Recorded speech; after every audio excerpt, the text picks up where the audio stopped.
श्रीपादराजं शरणं प्रपद्ये. अध्याय 9. कर्मफलमीमांसा. आज गुरुवार आहे. सकाळी सूर्योदयासमयी गुरुचा होरा चालू आहे. मी व तिरुमलदास एका खोलीमध्ये ध्यानस्थ बसलो होतो. सूर्याची कोवळी किरणं खोलीत डोकावत होती. काय आश्चर्य! त्या कोवळ्या सूर्यकिरणात श्रीपाद श्रीवल्लभांचं आम्हाला दोघांना दर्शन झालं. सूर्यकिरणांच्या प्रवेशानं आम्ही भानावर आलो. अत्यंत पूजनीय, परमपूजनीय, अत्यंत मंगलप्रद अशा 16 वर्षांच्या श्रीपाद श्रीवल्लभांचं रूपदर्शन घडणं ही केवळ परमप्रभूंच्या अव्याज करुणेचं फळ होय. क्षणभर दर्शन देऊन ते देवरूप अंतर्धान पावलं. श्रीपाद प्रभूंना नैवेद्य म्हणून चणे ठेवले होते. सूर्यकिरणांच्या स्पर्शानं ते चणे लोहखंडात रूपांतर पावले. याचं मला आश्चर्य वाटलं आणि मन दुःखी पण झालं.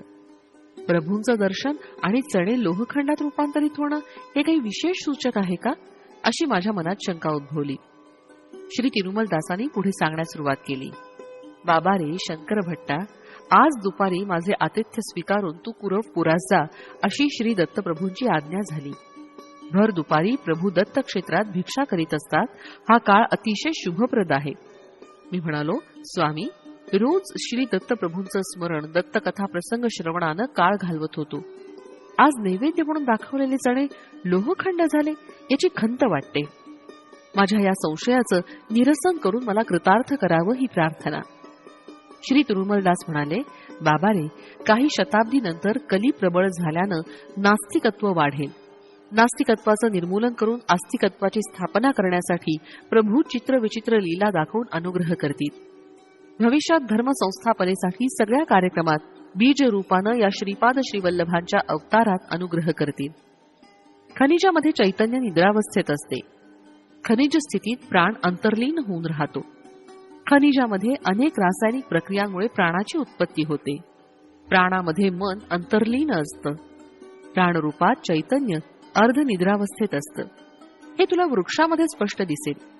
मादक द्रव्याच्या सेवनानं मनुष्य त्याच्या देहात ह्या स्थितीचा अनुभव करतो. प्राणशक्ती रूपानं व्यक्त झालेलं चैतन्य तत्व परिणामक्रमानं विकसित होऊन मनाच्या माध्यमानं कर्म करण्यास अभ्यस्त होतं. ही स्थिती तुला पशूंमध्ये आढळते. पशूचा पूर्ण विकास तोच मनुष्य म्हटला जातो. मनुष्यात मनःशक्ती पूर्णपणे कार्यरत असते.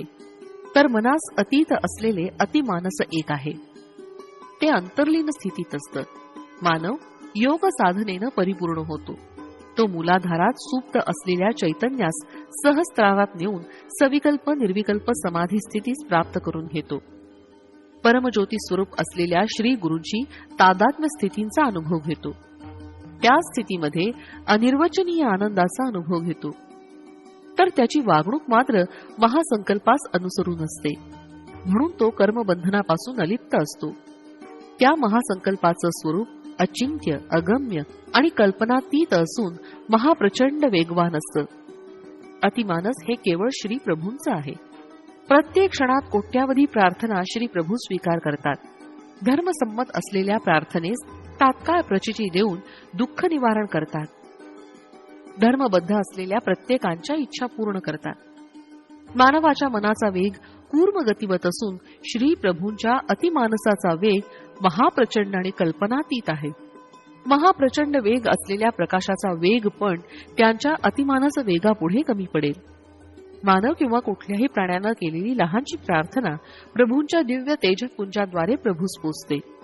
समस्त दृश्यादृश्य शक्तींचा आधार प्रभूच आहेत. सर्व लोक प्रकाशमान होण्याचं कारण त्यांच्या शरीरातून बाहेर पडणारे ज्योतिपुंज असून दुसरं काही नाही.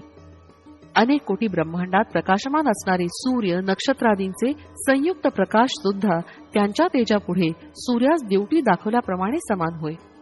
बाबा रे, हेच श्रीपाद श्रीवल्लभांचं खरं पुरतत्व होय.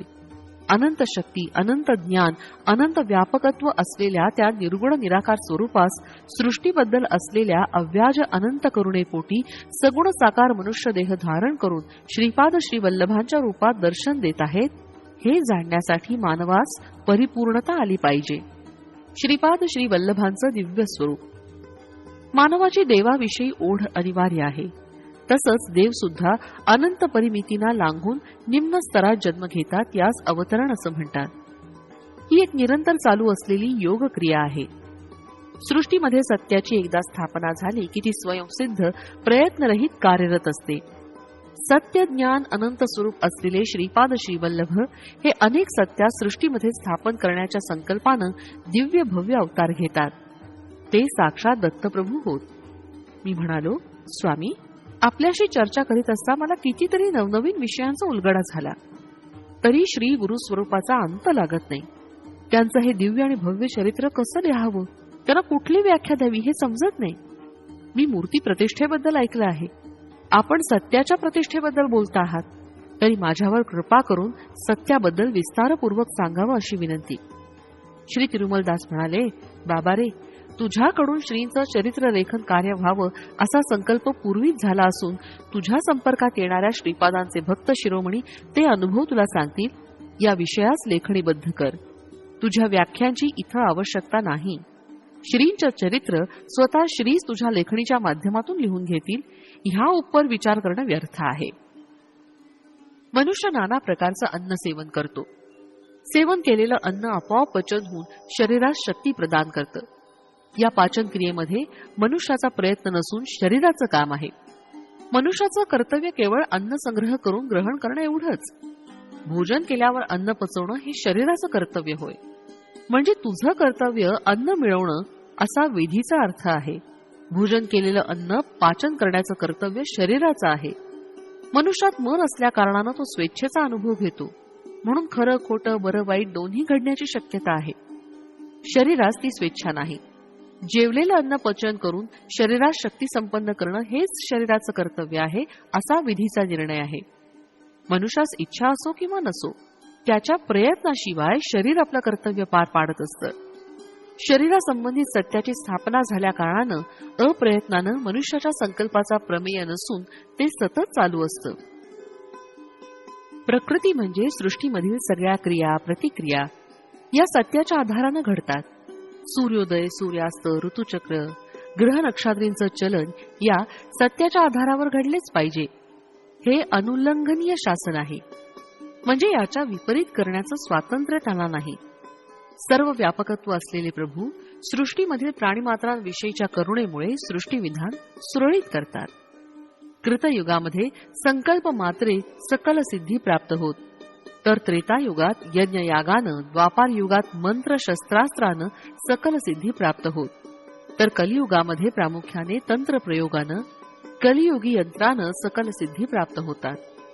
युगधर्मास अनुसरून आणि मानवाच्या शक्तियुक्तीचा स्तर या आधारावर सृष्टीविधानाच्या सरळीकरणाचा निर्णय होतो. 3 अहोरात्र निरंतर श्रीपाद श्रीवल्लभांचं स्मरण केल्यानं त्यांचं ध्यान करणाऱ्यास श्रीपाद सशरीर दर्शन देऊन धन्य करतात. मानवाच्या पतनास लाख मार्ग असतील तर देव त्यांच्या उद्धारासाठी 10 लाख मार्गांनी अनुग्रह करतो. श्री दत्तप्रभू त्यांचे अंशावतार सिद्ध योगी महासिद्ध यांच्या करवी या सृष्टीचे पालन करीत असतात. पूर्व युगातील श्री दत्त हे श्रीपाद आहेत का, अशी शंका तुझ्या मनात बीजरूपानं असल्या कारणानं श्रीपादांनी तुझ्या शंकेचं निवारण करण्यासाठी नैवेद्यास दाखवलेले चणे लोहखंडात रूपांतर केले. माता अनसूयाने लोहखंडाचे खाण्यायोग्य चणे केले होते. मी प्रत्यक्ष दत्त आहे हे दर्शवण्यासाठी असं केलं. तुझ्या कुंडलीत गुरु व्याधिस्थानात आहे. गुरुग्रहास चण्यांचा संबंध आहे. गुरुग्रहामुळे तुझ्यावर येणाऱ्या विपत्ती बीजरूपानं असून त्या अंकुरित न होण्यासाठी चण्यांचं लोहखंडात परिवर्तन करून तुझ्या निदर्शनास आणलं. श्रीपादांच्या दिव्य मानस चक्षुनी अवलोकन न केलेली कुठलीही वस्तू या सृष्टीत उत्पन्न होत नाही. तसंच त्यांच्या दिव्य दृष्टीस आल्याशिवाय कुठलाही प्राणी या सृष्टीत जन्म घेत नाही हे परमसत्य आहे. सत्य वस्तू संबंधित ज्ञान सुप्रतिष्ठित असल्या कारणानं त्या ज्ञानाची प्राप्ती झालेली या लोकातून अंतर्धान झाले तरी नाश नाही. त्या ज्ञानास प्राप्त करण्यायोग्य मानव या सृष्टीमध्ये जन्म घेतल्यावर ते ज्ञान आपोआप त्यास होते. दैवशक्ती चिरंजीव मुनी अवतारी पुरुष हे सगळे अविनाशी तत्वाचेच अंश आहेत. मानव विनाशी तत्वाचे अंश आहेत. अविनाशी तत्वाचे ज्ञान स्थिती गती शक्ती एका विशिष्ट प्रकारे असले पाहिजे असा नियम नाही. ते स्वेच्छातत्व आहे, परिपूर्ण आहे. ते अत्यंत प्राचीन आणि नित्य नूतन आहे. कारण नसलेलं कार्य होणं असंभव आहे. सर्व कारणास आणि सर्व कार्यास एकमेव असं तत्वच आधार आहे. ते अतीत आणि अगम्य आहे. यालाच दत्त तत्व असं म्हणतात. त्या दत्तप्रभूंनी या कलियुगात आपल्या संपूर्ण कलांनी परिपूर्ण प्रथम श्रीपाद श्री वल्लभांचा अवतार या पीठिकापुरात घेतला. अशा श्रीपादांचं वर्णन करण्यास सहस्त्रफणी आदिशेषात सुद्धा सामर्थ्य नाही. बाबा रे, श्रीपाद श्री वल्लभ श्री नृसिंह सरस्वतींचा अवतार घेणार असल्याचे बरेच वेळा सूचित केले होते. हिरण्यकश्यपानं विचित्र असा वर प्राप्त केल्यावर आता त्याचा मृत्यू असंभव आहे असं वाटत होतं. दिलेल्या वरदानाविरुद्ध न जाता कल्पनातीत अशा विधानानं श्री नृसिंह भगवानांनी हिरण्यकश्यपाचा वध करून परमभक्त असलेल्या प्रल्हादाचं रक्षण केलं. प्रभू स्तंभामध्ये विराजमान आहेत असा प्रल्हादानं निर्धार केला. प्रभू स्तंभातून प्रकटले. देव आहे किंवा नाही असा संशय या कलियुगात बहुतेकांच्या मनात येतो. कलियुगातील हिरण्यकश्यपाचा मदनाश करून प्रल्हादासारख्या भक्तांचं रक्षण करण्यासाठी श्री दत्तप्रभूंचा श्री नृसिंह अवतार होणार आहे. देव आहे हे सिद्ध करण्यासाठी नरसिंह अवताराचं वैशिष्ट्य. श्रीपाद श्री वल्लभ आणि श्री नृसिंह सरस्वतींचे अवतार दैवदूषण करणाऱ्यांचे मदनाश आणि देवभक्ती करणाऱ्यांचे डोळ्यास पापणीसारखे रक्षण करावे या दोन प्रधान उद्देशानं झालं. श्रीपाद श्री वल्लभात साध्या असं काहीच नाही. तिरुमलदास बोलत होते, मी ऐकत होतो. माझ्या मनात एका संशयानं घर केलं. मी बुर्ज पत्रावर श्रीपाद श्री वल्लभांचं चरित्र लिहित होतो. भविष्य काळात लोक कुठल्या पत्रावर स्वामींचं चरित्र लिहितील बरं? शालिवाहन शकाच्या अंतर्गत सध्याचे व्यवहार चालू आहे. पूर्ण शक प्रचारात येणार असल्याचं स्वामींचं म्हणणं आहे. खरं पाहता श्रीकृष्णाचं निर्याण कधी झालं? हे कलियुग कोणत्या दिवशी, कोणत्या घटिकेस किंवा विघटिकेस आरंभ झाले? भविष्य काळातील लोकांच्या कालगणनेप्रमाणे भविष्यात उपयोग होणाऱ्या पत्रावर जर श्रीपाद श्री वल्लभ लिहून दाखवत असतील तर श्रीपाद खरेच दत्तात्रयाचे अवतार आहेत ह्याचा मला विश्वास होईल. माझ्या मनातील संशय तिरुमलदासांच्या पुढे व्यक्त न करता ते जे सांगत होते ते ऐकण्याचं सोंग करीत लोहखंडात परिवर्तित झालेल्या चण्यांकडे मी बघत होतो. तेवढ्यात तिरुमलदासांचे कंठस्वर क्षीण होऊन वाक शक्ती नष्ट झाली. कानठळ्या बसतील असा भयंकर ध्वनी झाला. तो ध्वनी ऐकल्यावर मला बधिरत्व प्राप्त झालं. एका क्षणात मला बधिरत्व आणि तिरुमलदासांना मूकत्व प्राप्त झालं. तिरुमलदास बोलण्याचा प्रयत्न करत होते पण त्यांच्या मुखातून शब्द निघत नव्हते. मी ऐकण्याचा प्रयत्न केला तरी मला काहीच ऐकू येत नव्हतं. मनात सारखा एकच विचार होता. नको ते संशय मनात आले आणि परिणाम बधिरत्वाची प्राप्ती. आयुष्यभर आता बधिर म्हणून असावं का? काय माझं नशीब? मी काय करू? इतक्यात नैवेद्यासाठी ठेवलेले चणे अर्थात लोहखंड तेलुगू भाषेत श्रीपाद राजम शरणम प्रपद्ये अशा अक्षरात रूपांतरित झाले. त्याच्यावर पांढरं शुभ्र असं पत्र दिसून आलं. आम्ही बघता बघता त्या पत्राचा आकार वाढून दीर्घ चतुरस्र झाला. भूर्ज पत्रापेक्षा अतिशय पातळ, स्पर्शास मृदू वाटत होतं. त्यावर काळ्या रंगाचं सुंदर अक्षर उमटलं. तेलुगू लिपीत त्यावर असं लिहिलं होतं, श्रीकृष्णाचं निर्वाण ख्रिस्तपूर्वी 3102 साली फेब्रुवारी 18 तारखेस रात्री 2:27 झालं. प्रमादी नाव संवत्सर, चैत्र शुद्ध प्रतिपदा, शुक्रवार, अश्विनी नक्षत्र. श्रीकृष्ण निर्याणानंतर कलियुगाचा प्रवेश झाला. हे विचित्र पाहिल्यावर माझ्या अंगास दरदरून घाम फुटला. अतिस्वेदनानं शरीर शक्तिहीन झालं, शरीर कंपायमान झालं. श्रीपाद श्री वल्लभ अदृश्य रूपानं इथेच आहेत असा मनाचा निश्चय झाला. मनात विचार आला की काय माझं दुर्दैव, कुरवपुरात जाणं आता एका स्वप्नासारखं आहे. श्रीपाद नरसिंहावतार धारण करून माझा वध केला तर काहीच आश्चर्य नाही. वस्त्र धुवून पिळून वाळत टाकतात तसं शंकर भट्टास धुवून वाळत टाक अशी आज्ञा तिरुमलदासास झाली तर मी काय करू? तिरुमलदास नक्की मला वस्त्रासारखं दगडावर आपटून पिळून वाळत टाकतील. ब्रह्मज्ञानात संबंधित विषयांचा आपण आत्मज्ञानी आहोत याचा आव आणून क्वचित गुरु आपल्या शिष्यवर्गास बोध करीत. द्रव्यार्जन हेतूनं एखाद्या शिष्याची प्रशंसा पण करतील. तो शिष्य आमच्या गुरुनं माझी प्रशंसा केली या अहंकारानं मिरवीत असतो. गुरु शिष्य दोघंही दोषाचे भागीदार होत. रजक कुलात जन्म झालेल्या तिरुमलदासांच्या करवी ब्रह्मकुलोत्पन्न अशा मला ब्रह्मज्ञानाचा बोध होणं हा श्रीपादांचा चमत्कार होय. परिसरातील इतर रजक आपल्या वृत्तीमध्ये निमग्न होते. त्यांच्यामध्ये या गहन चरित्राविषयी चर्चा करण्याची किंवा जाणून घेण्याची इच्छा पण नव्हती. आता मला श्रीपादांना शरण जावं लागेल. मी तिरुमलदासांच्याकडे पाहिलं. त्यांचं मुख ब्रह्मतेजानं झळकत होतं. माझ्या मनास असं वाटलं की तिरुमलदास ब्राह्मण असून मी रजक आहे. त्यांचा चेहरा प्रसन्न वाटत होता. नैवेद्यात दाखवलेले चणे लोहरूप त्यजून यथावत झाले. श्रीपादांनी मला क्षमा केली असं वाटत होतं. काही क्षणात ते शुभ्र पत्र अर्थात कागद अदृश्य झाले. तिरुमलदास म्हणाले, बाबा रे शंकर भट्टा, कलियुग लोहयुग आहे, कल्मषपुरी तसं हे युग आहे. माझ्या देहावसानानंतर काही काळ मी हिरण्य लोकात वास करून श्रीपादांच्या आज्ञेनुसार पुन्हा महाराष्ट्र देशात जन्म घेणार आहे. स्वामी, श्रीपादांनी तुम्हास पण मृत्यूनंतर जन्म घेण्याची आज्ञा केली. अवश्य हा वृत्तांत विस्तारपूर्वक कथन करून कृतार्थ करावं अशी विनंती. तिरुमलदास म्हणाले, एकदा मी श्रीपादांच्या मातामहांच्या घरी त्यांचं धुतलेलं वस्त्र घेऊन गेलो. सुमती महाराणीचे मामा श्रीधरावधानी श्रीपादांस कडेवर घेऊन खेळवत होते. दत्त दिगंबर दत्त दिगंबर दत्त दिगंबर अवधूता असा घोष करत होते. श्रीपादांचं वय 2 वर्षाचं होतं. ते किलकारी करीत खेळत होते. ते दृश्य मनोहर होतं. अनायसे माझ्या मुखातून श्रीपाद वल्लभ दत्त दिगंबर असं निघालं. श्रीधरावधानींनी माझ्याकडे वळून पाहिलं. इतक्यात श्रीपाद नृसिंह सरस्वती दत्त दिगंबर असं म्हणाले. ते साक्षात पूर्वीचे दत्तप्रभू असून प्रस्तुत श्रीपाद श्रीवल्लभ आणि पुढे नृसिंह सरस्वतींच्या रूपानं येणार याची सूचना आपल्या विशिष्ट शैलीत त्यांनी सांगितली होती. समर्थ सद्गुरू शिर्डी साईबाबाच्या रूपानं अवतरतील. श्रीपाद म्हणाले, आजोबा, नृसिंह सरस्वतींचा अवतार महाराष्ट्र देशात घेण्याचा माझा संकल्प आहे. तिरुमलदासांना सुद्धा महाराष्ट्र देशात येण्यास सांगत आहे. श्रीधरावधानी अवाक झाले. मी म्हणालो, कुठल्याही जन्मी कोणत्याही रूपात असताना सदैव माझं रक्षण करण्याचा भार तुमच्यावर आहे. मला तुमच्या बाळकृष्ण रूपावर अतिशय प्रीती आहे. श्रीपाद म्हणाले, तिरुमलदासा, तू महाराष्ट्र देशात गाडगे महाराज या नावानं रजक कुलात जन्म घेशील. दीन दलित आणि दुःखी जनांच्या सेवेत पुनीत होशील.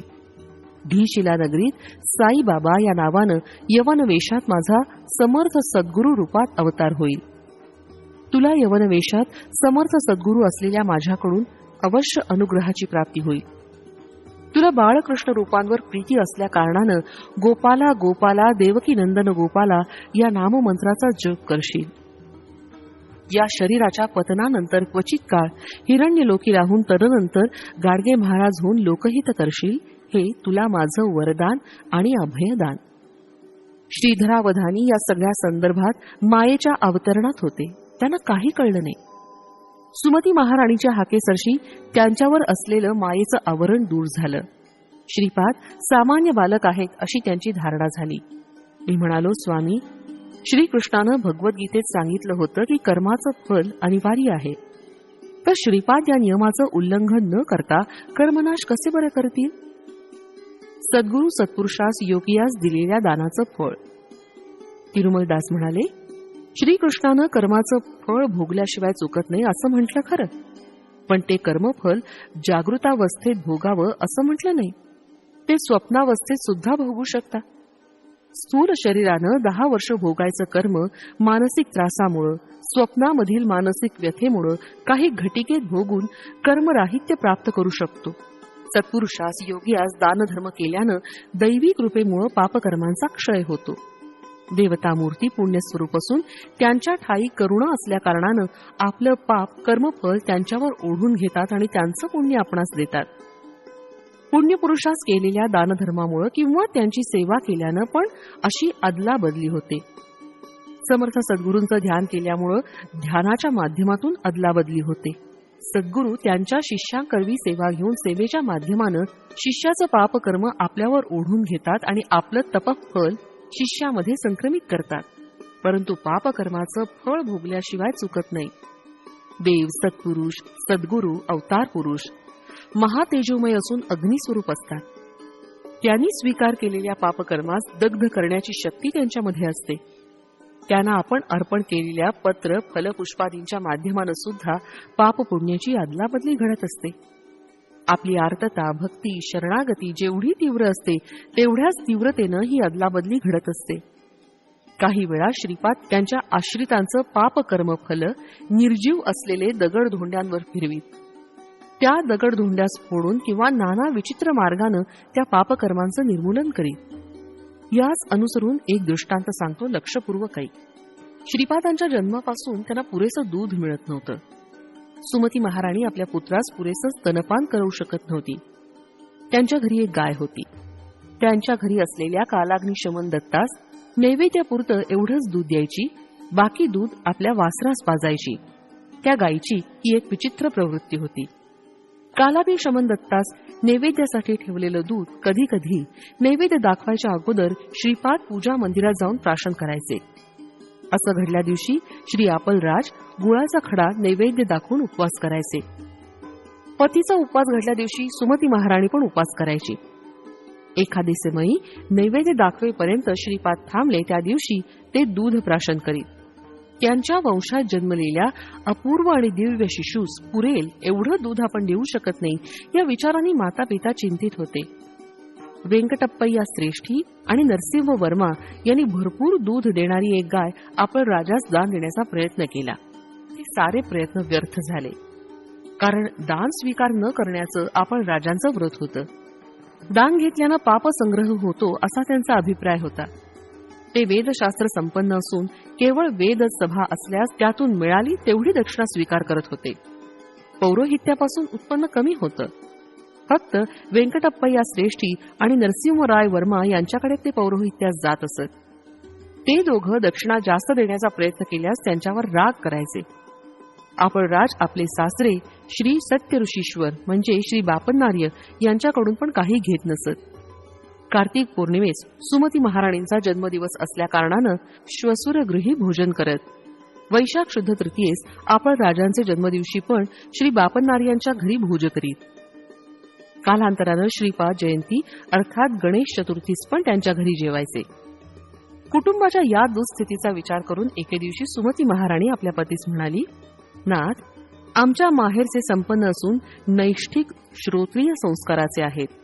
मल्लादी वंश श्रीमंत असून आमचं माहेर आहे. त्यांच्याकडून एका गायीचा स्वीकार करण्यास मला काही दोष वाटत नाही. श्रीपादांना पोटभर दूध देण्याची पण आपली स्थिती नाही. आपण या विषयाचा शांतपणे विचार करावा ही विनंती. आपळराज म्हणाले, सौभाग्यवती, तुझं म्हणणं बरोबर आहे. सत्य ऋषीश्वर पापरहित असून त्यांच्याकडून गाय घेतल्यानं दोष घडत नाही. पण या विषयास शास्त्रसंमती असणं आवश्यक आहे. श्रीपादांच्या जन्मापूर्वीपासून आजपर्यंत आश्चर्यकारक घटना घडत आल्या.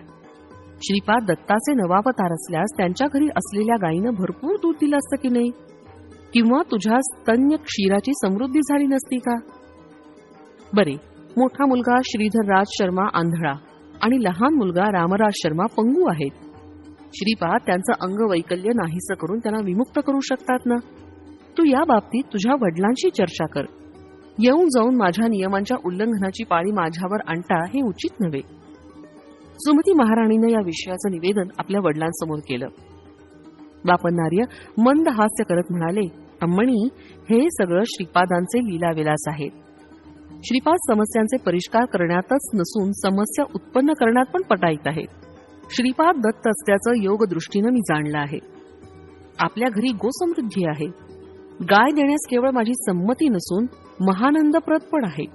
दत्तप्रभूस गोक्षीर अत्यंत प्रीतिकर आहे. तुझ्या पतीच्या म्हणण्याप्रमाणे शास्त्रसंमती आवश्यक आहे. अहो, काय विधी वैपरीत्य आहे. श्वसुराकडून संपत्ती लुबाडण्यासाठी नाना परीचे प्रयत्न करणाऱ्या जामातांची या जगामध्ये कमी नाही. पण माझा जामात अग्निहोत्रा समान आहे. त्याचे नियम भंग करण्याचा प्रयत्न करणारे आपण वेडे ठरतो. सृष्टीतील पंचमहाभूतांनी स्पष्ट रीतीनं आमोदन केल्याशिवाय तुझा पती गोदान स्वीकार करणार नाही. श्रीपाद त्यांच्या ज्येष्ठ बंधूंना अंगवैकल्यापासून विमुक्त केल्यास तुमच्या कुटुंबाशी असलेले त्यांचे ऋणानुबंध संपतील. ऋणविमुक्त झालेले दत्त तुमच्या घरी पुत्राप्रमाणे राहू शकत नाही. जगद्गुरु होऊन लोकोद्धारासाठी घर सोडून जाईल. म्हणून चुकून सुद्धा त्यांचं अंगवैकल्य दूर करण्याची इच्छा श्रीपादांसमोर दर्शवू नकोस. सगळं कालाधीन आहे. काळ श्रीपादांच्या अधीन आहे. श्रीपादांनी संकल्प केला तर तुझ्यात क्षीरसमृद्धी होईल, परंतु श्रीपादांचे तुझ्याशी असलेले ऋणानुबंध संपतील.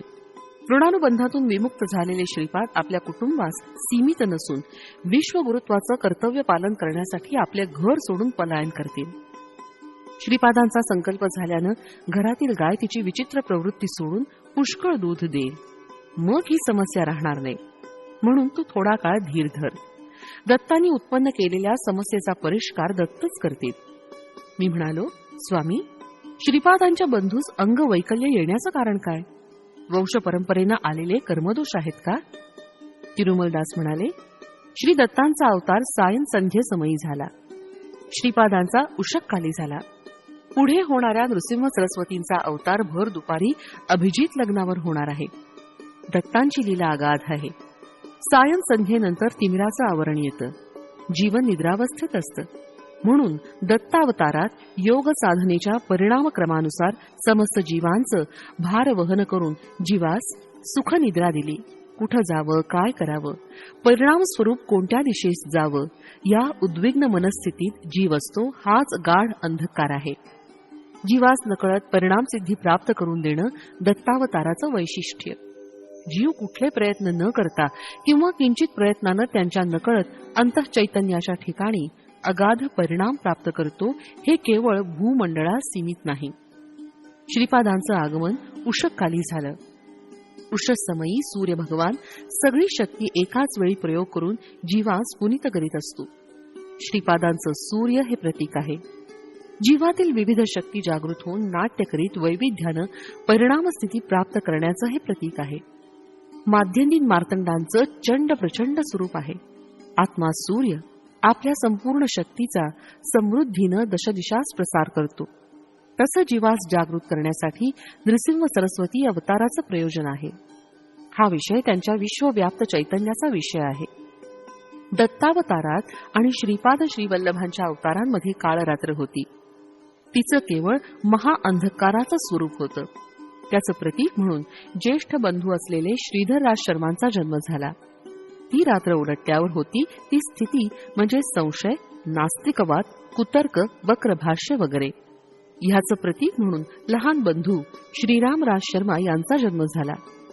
कुठलाही जीव अंधकारासदृश्य तामस वृत्तीचं निरसन करून संशय, कुतर्क आणि वक्रभाष्य इत्यादींचे त्याग केल्यावर श्रीपाद श्रीवल्लभांचा अनुग्रह प्राप्त करतो. यातलं रहस्य हेच होय. हे जगातील प्राण्यांच्या परिणामदशेस संबंधित विषय आहेत. वंश परंपरेनं आलेले कर्मदोष सुद्धा आहेत. श्री आपळराज शर्मा वेलनाड्डू मंडळातील वैदिक ब्राह्मण होते, तरी त्यांच्या कुटुंबास ग्रामाधिपत्य होतं. श्रीपादांचे पितामह आईरविल्ली या ग्रामाचे अधिकारी होते. त्यांच्या कुटुंबात ज्येष्ठ पुत्रास अधिकार देण्याची परंपरा होती. श्रीपादांच्या पितामहांचे नाव श्रीधर रामराज शर्मा होतं. ग्रामाधिकार असलेल्या ब्राह्मणामध्ये आपल्या नावास राज या शब्दास जोडण्याची प्रथा होती आणि ब्राह्मण असल्याचं सुचवण्यासाठी शर्मा या शब्दास जोडत. ग्रामात पीक पिकलं किंवा पिकलं नाही तरी कराच्या रकमेची भरपाई जमीनदारांना करणं अनिवार्य होतं. ग्रामाधिकाऱ्यावर कर वसूल करून देण्याची जबाबदारी होती. श्रीधर रामराज शर्मांना त्यांच्या आवडीनिवडीस बाजूला सारून जमीनदाराच्या आज्ञेनुसार वेळप्रसंगी हिंसेच्या प्रयोगानं कर वसुली करावी लागे. हे त्यांचे ग्रामाधिकारी या नात्यानं कर्तव्य धर्म होतं. पण दैवाच्या दृष्टीनं हे पापकार्य होतं. आपळराजांच्या ज्येष्ठ भ्रात्यास ग्रामाधिपत्य प्राप्त झालं. पितामहांच्या पापकर्मामुळे मोठा असलेला श्रीधरराज शर्मा आणि धाकटा श्रीरामराज शर्मा या उभयतास अंगवैकल्य प्राप्त झालं. श्रीपाद श्रीवल्लभ साक्षात श्री दत्तावतार असले तरी पितामहांच्या स्वल्प पापकर्माचे प्रभाव त्यांना पण अनुभवावे लागले. म्हणून त्यांना दुधाची समस्या उद्भवली. विश्वप्रभूंनी रचलेला नियम सर्वांना लागू होतो. स्वतः अवतारित होऊन कर्मफल त्यांनी पण भोगून आपलं मार्गदर्शन केलं. श्री व्यंकटप्पय्या श्रेष्ठी आणि श्री वत्सवाई नरसिंह वर्मा श्रीपादांना आपल्या पौत्राप्रमाणे मानित. म्हणून श्रीपादांच्या दुधाची समस्या नाहीशी करण्याचा बराच विचार त्यांनी केला. श्री वर्मा श्रेष्ठीस बोलावून म्हणाले की या समस्येचा परिष्कार तुम्ही करावा. श्री नरसिंह वर्म्यांच्या इथे गायत्री या नावानं प्रसिद्ध अशा गायीची संतती होती. त्यातील सर्व शुभ लक्षण असलेल्या एका गायीस श्रेष्ठींनी वर्म्यांकडून क्रय केलं. विक्रय केलेल्या धनास वर्मांनी आपल्या जवळ जपून ठेवलं. पौरोहित्याच्या निमित्तानं आपळराज वर्म्यांच्या घरी आले. गोविक्रय केलेलं धन वर्म्यांनी आपळराजास दक्षिणा म्हणून दिली. साधारणपणे पौरोहित्यानिमित्त मिळणाऱ्या दक्षिणेपेक्षा ते अधिक होतं. आपळराज शर्मा यांनी धर्माप्रमाणे जेवढं द्रव्य दक्षिणा म्हणून घ्यायचं होतं तेवढंच घेऊन उरलेल्या धनाचा अस्वीकार केला. वर्म्यांनी पण दिलेली दक्षिणा परत घेण्यास नकार दिला. सुक्षत्रिय वंशात माझा जन्म झालेला असून दान दिलेलं द्रव्य परत घेऊ शकत नाही असं ते म्हणाले. हा विवाद श्री बापन्नार्यांपर्यंत पोहोचला. ब्राह्मण परिषद बोलावण्यात आली. परिषदेत श्री बापन्नार्यांनी घोषणा केली की आपळराज शर्माने अस्वीकार केलेलं हे धन ज्यांना घ्यायचं असेल ते त्यांनी घ्यावं. अनेक ब्राह्मण ते धन आपणास मिळावं या हेतूनं त्यांच्यात चढाओढ सुरू झाली. हे सगळं बघण्यास विचित्र वाटत होतं. तेवढ्यात तरुण असलेला पापय्या शास्त्री या नावाचा ब्राह्मण म्हणाला, श्रीपाद दैवांश संभूत अवतारी पुरुष नाही. देव असल्यास अशी विचित्र परिस्थिती कशी काय आली? श्री दत्तच असल्यास त्यांच्या दोघा भावांचे अंगवैकल्यापासून रक्षण का बरे केले नाही? ज्या काही घटना घडल्या त्या केवळ कल्पना आहेत. तिळाचं पर्वत करून सांगणं महापाप आहे. मी दत्तभक्त आहे. श्वेतार्क रक्षा पण गुरूंकडून प्राप्त करून घेतली आहे. दररोज कितीतरी जप करतो. मी कुठलंही दान घेतल्यानं मालिन्य येत नाही. योग्य असलेल्या अशा मला हे धन द्यावं. ब्राह्मण परिषदेनं पापय्या शास्त्रीस ते धन द्यायचा निर्णय केला. ते धन एका चांगल्या गायीस विकत घेण्यास पुरेसं होतं. सभा समाप्त झाल्यावर विजय गर्वानं पापय्या शास्त्री घरी गेला. तिथं त्याचे मामा आले होते. कुशल प्रश्न इष्ट गोष्टी झाल्या. भोजन करून जाण्यास पापय्या शास्त्रींनी त्यांना विचारलं. पर्यायानं वर्षातून एकदा भोजन करतो. सध्या भाच्याकडे जेवण करणं जमणार नाही असं सांगून घाईघाईनं ते मामा निघून गेले. मामा निघून गेल्यावर पापय्या शास्त्री विचार करत बसले होते. त्यांची पत्नी जवळ येऊन म्हणाली, स्वामी, आत्ता आलेले तुमचे मामा हुबेहूब गेल्या वर्षी वारलेल्या मामांसारखे दिसतात नाही का? पापय्या शास्त्री हादरून उठले. त्यांना एकच मामा होते. ते पण गतवर्षी निधन पावले होते. मग आता आलेले हे मामा कोण? माझी बुद्धी केवढ्या भ्रमात फसली. मामाच्या नात्याचे इतर काही नाते असतील तरी 100% या मामासारखे दिसणारे कोणी नव्हते. मृत झालेल्या मामांचा प्रेतात्मा तर नाही ना मी पाहिला. त्यांच्या हृदयाचे ठोके वाढत चालले. भूत प्रेत पिशाचांच्या मंत्रतंत्राविषयी त्यांना काही ज्ञात नव्हते. त्यांचे उपास्य दैवत असलेल्या दत्तांच्या अनुग्रहांचं पतन तर होत नाही ना. येणारा पुढचा काळ कष्टदायक तर नाही ना. मामाने जाता जाता शीघ्र आपण भेटू याची अपेक्षा करतो असं म्हटलेलं वाक्य सतत त्यांच्या मनास भेडसावू लागलं. लवकरच आपण मरण पाहून परलोकात आपल्या मामास भेटणार का या विचाराने त्यांचं मन जड झालं. ओम द्राम दत्तात्रेयाय नमः मंत्राचा जप त्यानं सुरू केला. त्या दिवशी मंत्र जप करणं सुद्धा एकाग्र चित्तानं होत नव्हतं. श्री कुक्कुटेश्वराच्या मंदिरात स्वयंभू दत्तात्रेयांचं दर्शन घेण्यासाठी ते गेले. दत्तमूर्तीचं ध्यान करण्यास बसल्यावर ध्यानात शीर नसलेली दत्तमूर्ती दिसली. इथं पण जप करण्यास बसल्यावर मन स्थिर नव्हतं. अर्चकांना प्रसाद दिल्यावर असं वाटलं की विषपुरीत कलशातून काढून दिलं की काय. अर्चक हसत हसत काहीतरी म्हणत होते, परंतु पापय्या शास्त्रीत असं काही ऐकू येत होतं की हा प्रसाद ग्रहण करून लवकर मरण पाव.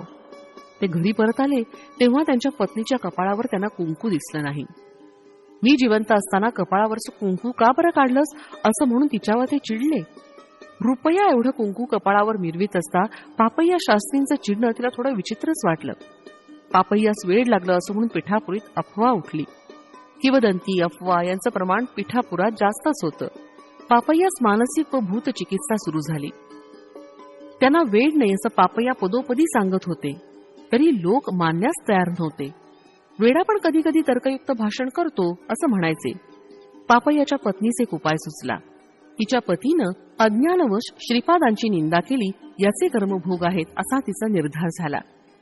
पाषाणातील देवास शरण जाण्याऐवजी सशरीर असलेल्या श्रीपादांच्या शरणी जावं असा तिनं विचार केला. ती श्रीपादांच्या घरी गेली. श्रीपादांना तिने कडेवर घेऊन त्यांचे लाड केले. कुणी नसल्याची संधी साधून तिने श्रीपादांना आपली दुःस्थिती सांगितली. श्रीपाद म्हणाले, आत्या, या सगळ्याचा एक लहान उपाय आहे. तू माझ्या माते समान असल्या कारणानं तुला मी हे रहस्य सांगतो. तू काही वेळ न घालवता नूतन गृहाचं निर्माण कर. तू व मामा वास्तुपूजा करून त्या नूतन गृहात प्रवेश करा.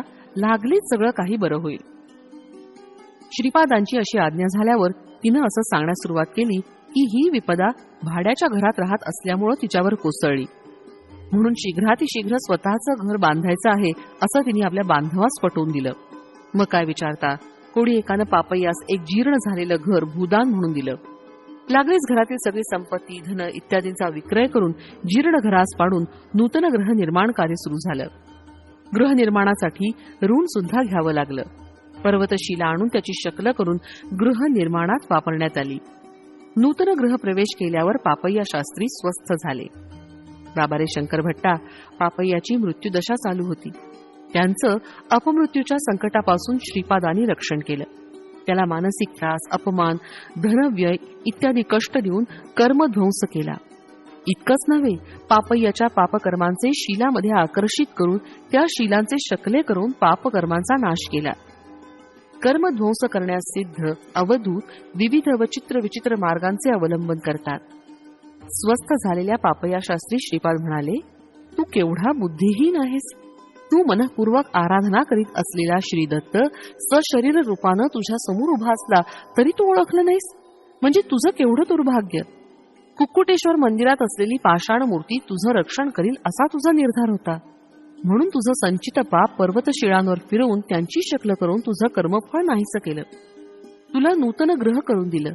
सशरीर असलेल्या या दत्तास शरण आला असतास तर तुझं संचित संस्कार या शरीरावर ओढून घेऊन तुझं कर्मक्षय केलं असतं. भक्ताच्या भावनेनुसार भगवंताचं अनुग्रह फल असतं. ही लीला घडल्यावर पापय्यानं श्रीपाद श्रीवल्लभच दत्ताचे अवतार आहेत असं ओळखलं. श्रीपादांच्या दुधाच्या समस्येविषयी श्री श्रेष्ठी आणि श्री वर्मा चिंतित होते. हा विषय घेऊन ते श्री सत्य ऋषीश्वर म्हणजे बापनारी यांच्याकडे जाऊन म्हणाले, हे राजर्षी, आपण राजा जनकाप्रमाणे संसारात असून ब्रह्मज्ञानी आहात, ब्रह्मामध्ये लीन आहात.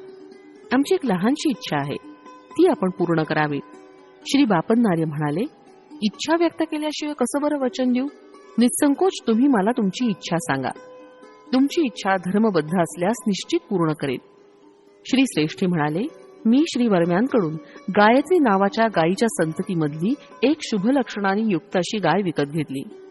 आमचे कुलपुरोहित असलेले श्री आपळराज शर्मा यांस ती गाय देण्याचा विचार केला. त्या गायीचे क्षीर श्रीपादांच्या सेवेस उपयोगी यावे, याशिवाय आमची दुसरी इच्छा नाही. श्री श्रेष्ठींचं म्हणणं झाल्यावर श्री बापनार्य म्हणाले, बरे बरे, तुम्ही असं करा, ती गाय माझ्या गोठ्यात आणून बांधा. मी ती गाय आपण राजास देण्याचा प्रयत्न करतो. शुभलक्षणी गाय आपण राजांच्या घरी असणं दात्यास आणि ग्रहितास शुभप्रद व श्रेयस्कर आहे. गोमातेस बापनार्यांच्या घरी आणलं. गोदान घेण्यास आपण राजांनी नकार दिला. हिमालयात सतोपस नावाचा एक प्रांत आहे. त्या प्रांतातून युधिष्ठिराने स्वर्गारोहण केलं. तिथं श्री सच्चिदानंदावधूत नावाचे महात्मा होते. त्यांचं वय काही शताब्दींपेक्षा जास्त होतं. ते कैवल्य शृंगी इथं असलेल्या श्री विश्वेश्वर प्रभूंचे शिष्य होते. श्री विश्वेश्वर प्रभू स्वतः पीठिकापुरी श्रीपाद श्रीवल्लभ रूपानं असून त्यांचं बाल्यरूपाचं दर्शन घेऊन कृतार्थ व्हावं असा आदेश श्री सच्चिदानंदास झाला. श्री सच्चिदानंदावधूत पीठिकापुरास आले. श्री बापनार्यांनी त्यांचं आदरानं स्वागत केलं. त्यांच्या पुढे श्रीपादांच्या दुधाची समस्या आली. तेव्हा त्यांनी ठामपणे सांगितलं की आपळराज शर्मांनी गोदान घेतलं पाहिजे. श्रीपाद श्रीवल्लभ साक्षात दत्तप्रभू असून व्यर्थ असलेल्या नियमांच्या बंधनात पडून गोक्षीर अर्पण करण्याचं महत् भाग्य आपल्या हातून दवडू नये असं त्यांनी ठासून सांगितलं. ब्राह्मण परिषदेनं श्रीपाद श्रीवल्लभ श्री दत्त असल्याचा पुरावा मागितला. पंचमहाभूतांची साक्ष तुम्हाला देतो असं अवधूतांनी सांगितलं. श्रीपाद हे श्रीदत्त असल्याचं पंचमहाभूतांची साक्ष. यज्ञारंभ होता क्षणी भूमातेनं साक्ष दिली. श्रीपाद श्रीदत्त असल्या कारणानं आपळराज शर्मा यांनी गोदान स्वीकार करावं. श्वसुरांपासून जामातास प्रीतीपूर्वक दिलेलं दान होत नाही, म्हणून सत्य ऋषीश्वरांनी श्री श्रेष्ठींकडून दान घ्यावं व भेट वस्तू म्हणून जामातास द्यावं, हे भूमातेचं वचन होतं. यज्ञारंभ झाल्यावर यज्ञ स्थळ सोडल्यास इतर स्थळी पाऊस पडत होता, ही दुसरी साक्ष. यज्ञातील हा विर्भाग स्वीकारण्यास स्वतः अग्निदेव आले आणि गोदान घेतल्यानं दोष नाही असं सांगितलं ही तिसरी साक्ष. यज्ञ मंडपाव्यतिरिक्त इतर स्थळी वायुदेवानं आपला प्रताप दाखविला ही चौथी साक्ष. आकाशातून दिव्य वाणी झाली की श्रीपाद साक्षात श्री दत्तच आहेत ही पाचवी साक्ष. असे पंचमहाभूत साक्षी झाल्यावर आपण राजांनी गोदानाचा स्वीकार केला. गोदानाचं फळ श्रेष्ठीच प्राप्त झालं. या कारणानं गायीच्या विक्रीची किंमत नरसिंह वर्मांनी आपळराज शर्मा यास देण्याचा निर्णय झाला. अशा प्रकारे अवधूतांच्या सान्निध्यात श्रेष्ठी आणि वर्म्यास अपूर्व अशा पुण्याचा लाभ झाला. भविष्य काळात कोकनद म्हणजे काकीनाडा या नावानं वायसपूर अग्रहार प्रसिद्ध होईल. श्यामलांबापूर म्हणजे सरमलकोटा, श्री पीठिकापूर एकत्र होऊन महानगराचं स्वरूप धारण करतील. जगातील सगळ्या देशांचे, सगळ्या धर्माचे किंवा पंथाचे लोक कुठल्या तरी जन्मी एके दिवशी पीठिकापुरी येतील आणि श्रीपादांचं दर्शन घेतील. श्रीपादांचं चरित्र संस्कृत भाषेत लिहिलं जाईल. श्रीपाद श्रीवल्लभ चरित्रामृत हा ग्रंथ श्रीपादांच्या आशीर्वादानं प्रसिद्ध होईल. भूर्जपत्रात लिहिलेले ग्रंथ श्रीपादांच्या संकल्पानं अदृश्य रूपानं श्रीपादांच्या जन्मस्थानी 7 मनुष्यांच्या उंची इतके खोल निक्षिप्त राहतील. त्यांच्या जन्मस्थानी श्रीपादुकांची स्थापना आणि मंदिराचं निर्माण होईल. श्रीपादास गोदान केलेले महापुण्यशाली वेंकटप्पय्या श्रेष्ठी खरोखर धन्य आहेत. त्यांच्या कुटुंबात धनधान्याची समृद्धी असेल. ते हिरण्य लोकात थोडा काळ राहून पुन्हा महाराष्ट्र देशात ऐश्वर्यवंत वैश्य कुळात जन्म घेऊन श्री नृसिंह सरस्वती अवताराचं सुद्धा दर्शन घेतील. बाबा रे शंकर भट्टा, हे गोदान अत्याधिक विशेष शुभप्रद आहे. तू कुरवपुरी प्रयाणाची तयारी कर. श्रीपाद श्रीवल्लभ सदैव तुझी रक्षा करतील. श्रीपाद श्रीवल्लभांचा जय जयकार असो. फलश्रुती प्रारब्ध कर्मनाश.